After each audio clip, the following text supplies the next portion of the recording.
Hi, Hi. welcome to the Hindu Huddle. Thank you, Debasree.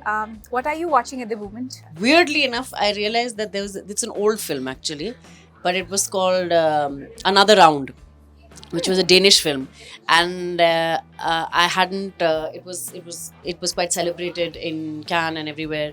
I think about 3 years ago, Okay. and my friend mentioned it again to me recently. So I think I'll go back and watch Another Round. Okay. Are you reading anything at the moment? Yes, reading. I'm always reading multiple things at the same Alright. time. So I'm reading Tantra by Osho. I'm reading Shakti Rising. I am reading a book on Amrita Shergill by Yashodhara Dalmia.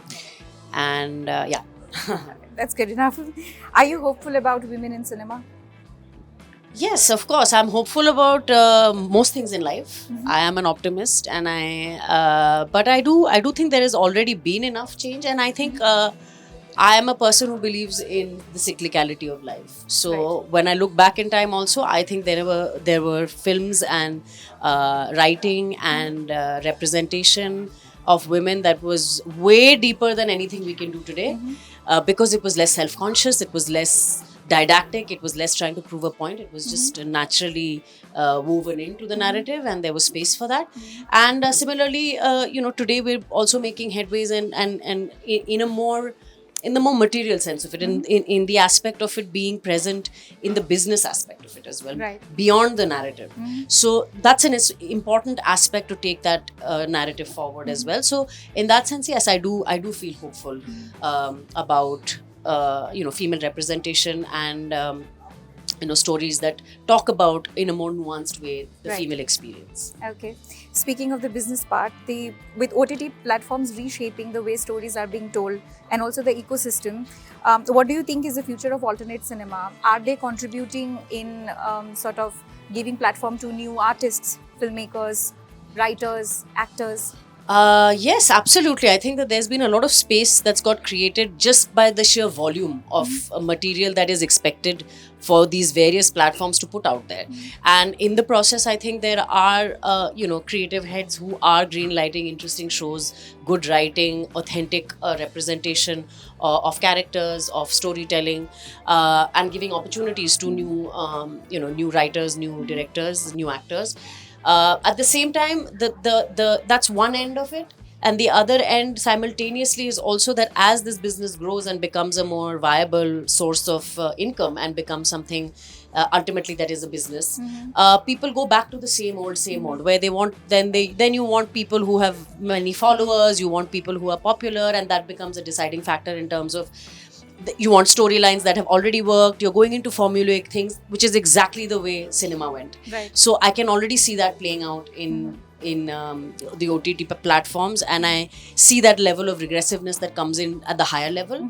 But the good part is that it gets balanced out by audiences. Right. So the minute the audiences have become much more discerning, and I think that they have a lot of material that they watch that is not just Indian but also material from all over the world.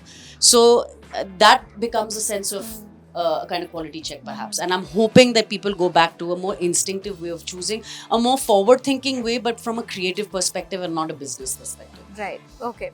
Now we'll ask a few quick questions. Quick questions. If you have to choose between the two, idli or dosa? Dosa. Okay.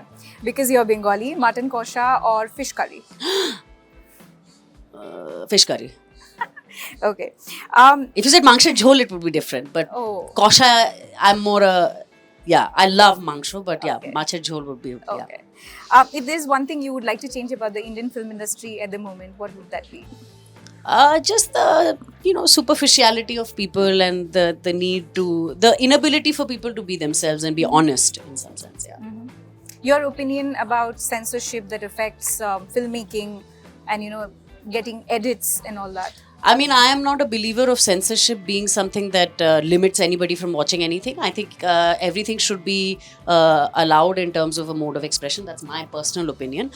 Whether it is on social media, whether it is something that is out there for the world to see. Let people see and decide what they think of it. Yes, you can put restrictions in terms of whether it is an A certificate, a PG-13 and whatever, but asking for cuts in something, I do not prescribe to that. I don't think that that is something that is, Right. I don't see that as the job of a censor certificate, as a censor board. Okay. In a politically charged atmosphere as such, right now with national security as at stake, what do you think is the role of an artist like you? I don't know if in this specific context we have a role, because at the end of the day, we are human beings, we're citizens, we will all have our own perspective and opinion on these things, which come from our own upbringing, our own knowledge, what we read, what we grew up with, what our biases are, what, So I don't know if we should be seen as some kind of role models for opinions or perspectives. But at the same time, as human beings, it is a good time to be able to take accountability of what you speak about and what you put out there, and really think about where you stand on certain things and how to present that. I think a basic amount of sensitivity is required only because you stand on a platform where a lot of people are looking up to you. But I also, like I said before, I do believe that everybody should have the space to speak and be who they are. Okay. Thank you so much. I hope you have a great time at the Hindu Huddle. Thank you. Thank you so much.